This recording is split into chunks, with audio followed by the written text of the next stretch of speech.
You ready? Has that documentary changed your perception on Michael Jordan after watching the first couple episodes? Yeah, some ways. Definitely.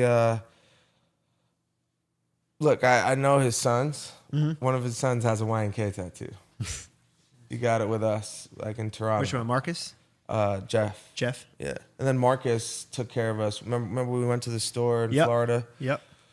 Like, we fuck with the Jordans heavy. They're cool kids. Very nice dudes. Really. Sweet guys. I mean, look, I had heard negative things about Jordan and how he was just kind of like, I'm sure he's had moments where he's not a great person or did the wrong thing or whatever, but like I just kind of just from watching it, I felt like I liked him more. Especially just showing how like he was like such a young impressionable kid when he showed up, and he was like got a little apartment while like his teammates were like doing coke and fucking bitches. Yeah, we'll get into that. And which sound like a basic night over here at the Stevenson Ranch. But Jordan, but when I saw him and like just it kind of opened my eyes to like being so young and rising so fast like that, and Yeah. One thing that it made me realize, the whole Scottie Pippen story was the one thing that I didn't really know about until watching it, and it kind of broadened the picture on why the Bulls during that era won so many championships.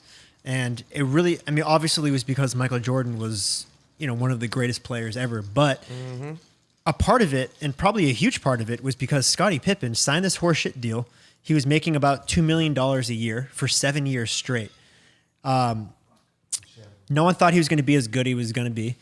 He started college at 6'1", and he ended it at what, 6'8"? That wasn't college. Or whatever. High school sophomore year. He had a really late growth spurt. Yeah, he did. Where he grew like 7 inches, way later than most people. And he signed this deal. It brought the Bulls. I mean, the Bulls were at like, think of what their salary cap would be if he was getting paid what he should have been getting paid. Yeah. They wouldn't have been able to afford a lot of the other players that were starting for that team. Yep. If you think about it that way.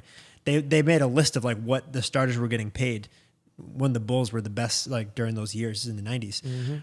Jordan was making like $33 million, which is insane. And Scottie Pippen, second best player maybe in the league, making $2 million a year. Yep. So if he was getting paid what he should have been getting paid, which was what do you think, like 15 million, 20 million, whatever, they probably wouldn't have been able to afford a lot. Now look, an interesting point is if you told Scotty then, he'd be like, fuck it, I'm out. This is bullshit. If you can get out of this, be like, I'm out of here. Fuck these guys. I'm gonna go get paid, right? You ask him now. Number one, he made 110 million in his playing career. Made more than Jordan in his playing career. Yeah. If you asked him now, imagine second year you got out of that and you didn't win those 6 fucking championships and you weren't on those Bulls teams and you guys didn't have that fucking run. Yeah. Do you think he would ever fucking trade it? No.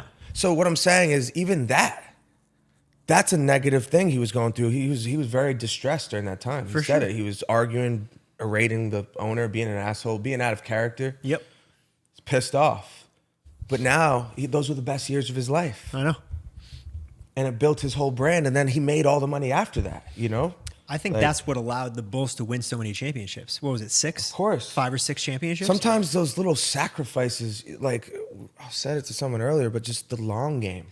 Play the long game. Yeah. Like, but yes, at the time, he didn't know it was a sacrifice. Right, He just right. took it because he thought he wanted the security for his Totally. family because he grew up in poverty. it's just an interesting, if I had that conversation with Scotty, I'd love to hear his perspective on it. Yeah. Because like, yeah, bro, like you were severely underpaid, but look how amazing it was. You ready?